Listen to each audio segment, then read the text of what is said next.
తాకట్లో ఉన్న బంగారాన్ని విడిపించి ఆ రోజున మార్కెట్ ధర కట్టి మిగిలిన డబ్బును మీకు అందిస్తుంది కొమ్మూరి గోల్డ్.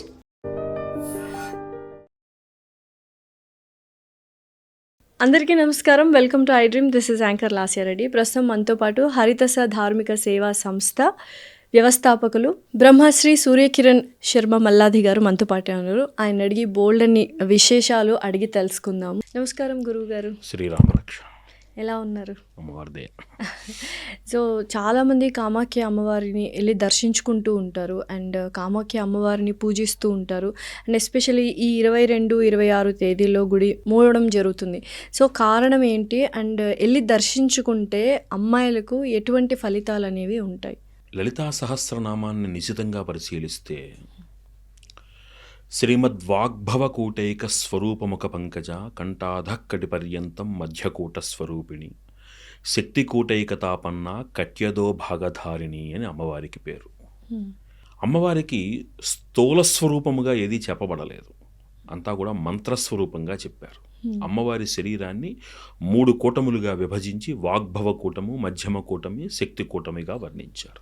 ఈ శక్తి కూటమి అనేటువంటిది పురుషుడికైనా స్త్రీకైనా కటి భాగం నుంచి కింద భాగం ఏదైతే ఉందో అది పురుషుడికైనా స్త్రీకైనా అతి ముఖ్యమైనటువంటి ప్రదేశం. అది సృష్టికి పునరుత్పత్తి హేతు అవుతుంది. అది అలా అమ్మవారి యొక్క అష్టాదశ శక్తి పీఠాలలో అతి ప్రాముఖ్యమైనటువంటి అతి మహిమాన్వితమైనటువంటి శక్తి క్షేత్రము, శక్తి పీఠముగా భాసిల్లుతున్నటువంటిది కామాఖ్యాదేవి, గౌహతిలో ఉన్నటువంటి కామాఖ్యాదేవి. ఆ శరీరము సతీదేవి యొక్క భాగము విచ్ఛిన్నమైన వాటిల్లో యోని ప్రదేశము అక్కడ ఏర్పడింది. ఉపాసనా స్థితిలో, ఉపాసనా భాగములో ఉత్కృష్టమైనటువంటి ఫలితాలను ఇవ్వగలిగినటువంటి క్షేత్రముగా ఇప్పటికీ కూడా కామాఖ్యాదేవి సన్నిధి పేరుకొంది. కాకపోతే అక్కడ ఏం జరుగుతుంది అంటే కామాఖ్యాదేవి సన్నిధిలో వామాచారం ప్రబలంగా ఉంటుంది. దక్షిణాచార సాంప్రదాయం కంటే ఇప్పటికీ అక్కడ మనం బలులు ఇవ్వడం ఇవన్నీ చూస్తూ ఉంటాం. అలా అని దక్షిణాచార సాంప్రదాయంలో కూడా అక్కడ ఆచారము వ్యవహారము కూడా జరుగుతూ ఉంటుంది. ఇదే మన హరితస ధార్మిక సేవా సంస్థ ఆధ్వర్యంలో అక్కడ శతచండీ హోమం కూడా మనం జగద్గురువుల ఆశీస్సులతో చేయగలిగాము.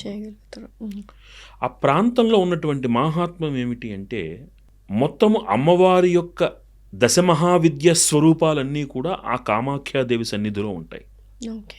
భగళాముఖి, లలితా మహాత్రిపుర సుందరీదేవి, తార, కాళి, ఇట్లా అన్ని స్వరూపాలు కూడా ఆ చుట్టుపక్కల వెలసి ఉన్నాయి అక్కడ. వీటన్నింటికీ అధిదేవతగా అక్కడ మనకి అమ్మవారి యొక్క కామాఖ్యాదేవి మూల విగ్రహము. అక్కడ అమ్మవారికి రూపము లేదు, యోని భాగం మాత్రమే ఉంటుంది. దాని మీద వాళ్ళు వస్త్రం కప్పి జలధార పడుతూ ఉంటుంది. ఇది అమ్మవారి యొక్క ఆలయం గురించి. దీని పక్కనే బ్రహ్మపుత్ర నది ప్రవహిస్తూ ఉంటుంది. అది విశిష్టమైనటువంటి మహోత్తుంగమైనటువంటి ప్రవాహం కలిగినటువంటి నది. అసలే శక్తి ఆ కటిభాగము నుంచి కింద ఉన్నటువంటి ప్రాంతము మహోత్కృష్టమైనది అని మనకి తెలుస్తూనే ఉన్నది. మానవ జీవితంలోనే దాని ప్రాముఖ్యత ఎక్కువ. దైవము సృష్టి విలాసము, ఈ సృష్టి అంతటిని నడిపించేటువంటి మాతృమూర్తి ఆవిడ. అలాంటి అమ్మవారికి ప్రాకృతికంగా ఒక స్త్రీకి జరిగేటువంటి బహిష్టు అనేటువంటి ఒక ప్రక్రియ అక్కడ అమ్మవారికి కనపడుతుంది అని మనకి నిరూపణ అవుతున్నది. అండ్ ఈ డేస్లో, ఈ రోజుల్లో, సంవత్సరంలో ఈ ఆషాఢ మాసము ఈ ప్రాంతాలలో అక్కడ అమ్మవారికి సహజంగా ఏంటంటే ఈ సంవత్సరం మనకి అధిక జ్యేష్ఠ మాసం వచ్చింది. అధిక జ్యేష్ఠ మాసం రాకపోయింటే ఇప్పుడు ఆషాఢ మాసం నడుస్తూ ఉండేది మనకి, అంతేనే కదా. వాళ్ళందరూ సౌర సాంప్రదాయాన్ని పాటిస్తారు కాబట్టి వాళ్ళకి అధిక మాసాలు ఉండవు వాళ్ళకి. కాబట్టి వాళ్ళ లెక్కల్లో ఈ నెల 22 నుంచి వాళ్ళకి అది అమ్మవారికి అది ఋతుస్రావం జరుగుతుంది అనేటువంటి విశ్వాసం. సో నిజంగానే జరుగుతుంది, సాక్ష్యాలు ఏమైనా ఉన్నాయి కాబట్టే నమ్ముతున్నారు. ఈ సమయంలో బ్రహ్మపుత్ర నది కూడా కొంతమేర ఎరుపు రంగులోకి మారుతుంది అనే ప్రమాణం కూడా మనకి కనపడుతోంది. అందుకని ఈ సమయంలో ఆ పవిత్రతకి భంగం కలగకుండా అక్కడ అమ్మవారి ఆలయాన్ని మూసివేయడం జరుగుతుంది. ఈ ఉత్సవాన్ని అక్కడ జరిగేటువంటి ఆ ఉత్సవాన్ని అంబుబాచి అనేటువంటి పేరుతోటి వాళ్ళు సెలబ్రేట్ చేస్తారు. సో ఈ టైంలో ఆలయం మూసుంటది కాబట్టి జనాలు వెళ్ళి ఆ అంబుబాచిలో పార్టిసిపేట్ చేస్తూ ఉంటారు. ఉత్సవంలో కానీ పార్టిసిపేట్ ఆలయంలోకి వెళ్ళి చూడలేము. అయిన తర్వాత ఏం చేస్తారంటే వాళ్ళు ఆ అమ్మవారి యొక్క ఆ ప్రాంతాన్ని తుడిచినటువంటి వస్త్రం ఏదైతే ఉందో దానిని అక్కడ వాళ్ళు ప్రసాదంగా అందరికీ ఇస్తారు.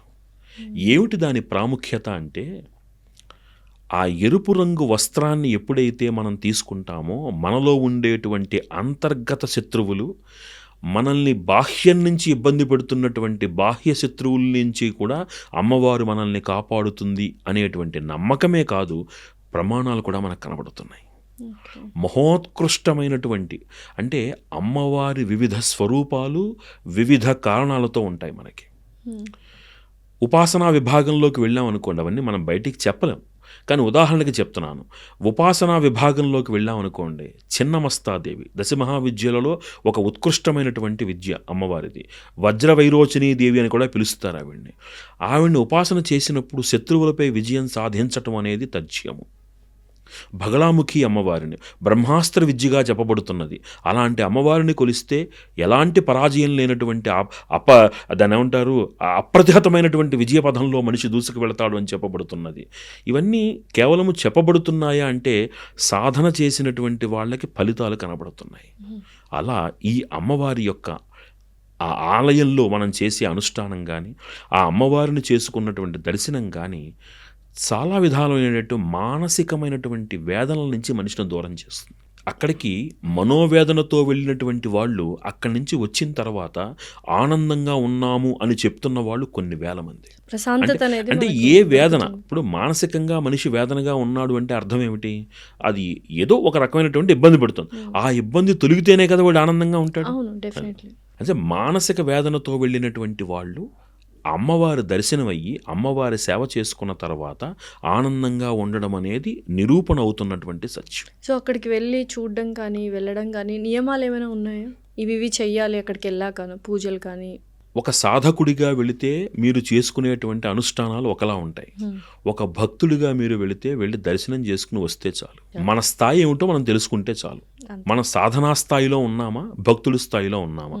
నేను భక్తుడిని, నాకేంటి కోరిక, అమ్మవారికి ఒక చీర పెట్టుకోవాలి, అమ్మవారికి ఒక జాకెట్ పట్టు పెట్టుకోవాలి, ఒక పూలమాల ఇచ్చుకోవాలి, అయిపోయి అంతే. ఆ దర్శన ప్రభావం చేతనే అమ్మవారి ఫలితాన్ని ఇస్తున్నారు.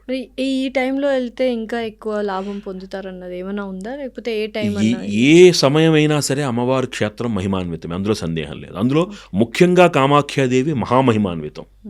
కామాఖ్యాదేవి, విజయవాడలో ఉన్నటువంటి దుర్గాదేవి, త్రిపురాంతకంలో ఉన్నటువంటి బాలా త్రిపుర సుందరీదేవి, వైష్ణోదేవి, వీరికి సమయాలతో పని లేదు. మైసూరు చాముండేశ్వరీదేవి, కంచి కామాక్షిదేవి, వీళ్ళకి సమయాలతో లేదు. ఎప్పుడూ సతతము వాళ్ళు ఎప్పుడూ శక్తి సంపన్నులే. వాళ్ళు ప్రత్యేకమైన కాలం అంటూ లేదు. వాళ్ళు మాతృస్వరూపాలు, ప్రాకృతికంగా ఏర్పడినటువంటి స్వరూపాలవి. ప్రతి ఒక్కరూ వెళ్ళి దర్శించుకోవచ్చా, ఏమైనా చక్కగా చేసుకోవచ్చు. ఆడవాళ్ళు మగవాళ్ళు ఎటువంటి నియమాలు లేవు, పిల్లలతో సహా అందరూ వెళ్ళవచ్చు, వాళ్ళకి నియమాలు లేవు. అయితే అక్కడ ఉండేటువంటి వాతావరణము, విపరీతమైనటువంటి వర్షాలు ఈ సమయంలో మీరు వెళితే, తర్వాత మనలాగా కాదు. అక్కడ గౌహతి మీరు వెళ్ళారనుకోండి, తెల్లారికట్ట 3 గంటలకే తెల్లారిపోతుంది. మనకి ఇక్కడ 7:30, 8 అలా ఉంటుంది, అక్కడ 3:30 అలా ఉంటుంది. కాబట్టి అక్కడ ఉండే రద్దీ ఇవన్నీ దృష్టిలో పెట్టుకుని వయసు మీరినటువంటి వాళ్ళతో ఇప్పుడు కాకుండా అనుకూలమైన సమయంలో ప్రయాణం చేయండి. ఈ సమయంలో వెళ్ళగలిగిన వాళ్ళకి ఆ అంబుబాచి ప్రసాదం వస్త్రం ఇస్తారు, అది ఇంట్లో దేవుడి గదిలో పెట్టుకోండి చాలు, అంతా బాగుంటుంది. చాలా విశేషమైనటువంటి పర్వదినాలు. మరి ఈ జాతర టైంలో అమ్మవారిని దర్శించుకోలేము కదా, మరి అలా అప్పుడేలాగా ఒక రోజు ఉండేటట్టుగా, అంటే ఎప్పటి నుంచి ఎప్పటిదాకా గుడి మూసేస్తారో మనకు తెలుసు కాబట్టి ఆ ముందు రోజో తర్వాత రోజు మనం వెళ్ళి దర్శనం చేసుకుంటే, అంటే దాని ఏమంటారు, ఆ రద్దీ, ఆ రష్ ఉంటుంది కదా, దాన్ని మనం తట్టుకోగలగాలి. అది ఎందుకంటే మన వల్ల కాదు, అంత విపరీతమైన రద్దీ ఉంటుంది. ఎందుకంటే ఆ ఈస్టర్న్ ఘాట్స్ ఆ ప్రాంతంలో ఉండేటువంటి వాళ్ళకి పరమ పూజ్యమైనటువంటి దేవాలయం. కాబట్టి మామూలుగా మనకి వెంకటేశ్వర స్వామి వారి బ్రహ్మోత్సవాలకే మనం వెళ్ళలేము.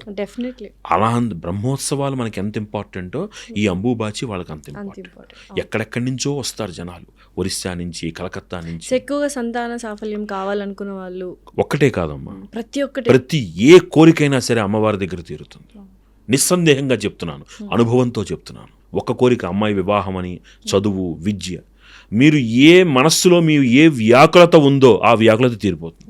సో డెఫినెట్లీ ప్రతి ఒక్కళ్ళు వెళ్ళి దర్శించుకోవాల్సినటువంటి వాళ్ళందరూ క్షేత్రం. వెళ్ళి దర్శించుకోవాలి. ఎంతమందిని నేను చూడలేదమ్మా, చిన్నపాటి అనారోగ్యంతో వెళ్ళి రాగానే నాకు ఆరోగ్యం బాగుందండి అన్నవాళ్ళు ఎంతమంది. అంతకంటే ఇంకా సో అందుకని ఆ క్షేత్రం ఏదో సాధారణమైనటువంటి క్షేత్రం కాదు అది. వెళ్తే శ్రద్ధగానే వెళ్ళాలి. కానీ ఒకటి మీరు ఇందాక అన్నారు, అక్కడికి వెళ్తే మనం పాటించాల్సిన నియమాలు ఏమిటి అని. కొన్ని క్షేత్రాలకు ఒక గొప్పతనం ఉంటుంది. అదేమిటి అంటే మీరు మనస్సులో అనుకున్న కోరిక నెరవేరడానికి వెళ్తున్నారు అక్కడికి. కాబట్టి ఏ విధమైనటువంటి అపభ్రంశపుట ఆలోచనలు చేయకండి. చాలామందిని చూశాను నేను, ఎవరో వీళ్ళని ఇబ్బంది పెడుతూ ఉంటారు, వాళ్ళకి ఏదో జరగాలన్న అనేటువంటి తపనతో వెళుతూ ఉంటారు. అలా చేయకండి. మంచిగా నేను బాగుండాలని కోరుకోండి అంతే. అంతే కదా. ఇప్పుడు వాళ్ళు ఒక చాణుక్యుడు ఒక గొప్ప మాట చెప్తాడు, శత్రువుని జయించటము అంటే శత్రువుని సంహరించటం కాదు, ఆ శత్రువు నీకు మిత్రుడిగా మారినా నువ్వు గెలిచినట్టే. అంతేగా. ఏమో అమ్మవారి అనుగ్రహం ఉంటే ఈ రోజు నన్ను ఇబ్బంది పెడుతున్నవాడే రేపు నీ కాళ్ళ దగ్గరికి వచ్చి నన్ను కాపాడండి స్వామి అంటాడు వాడు. తెలియదు కదా.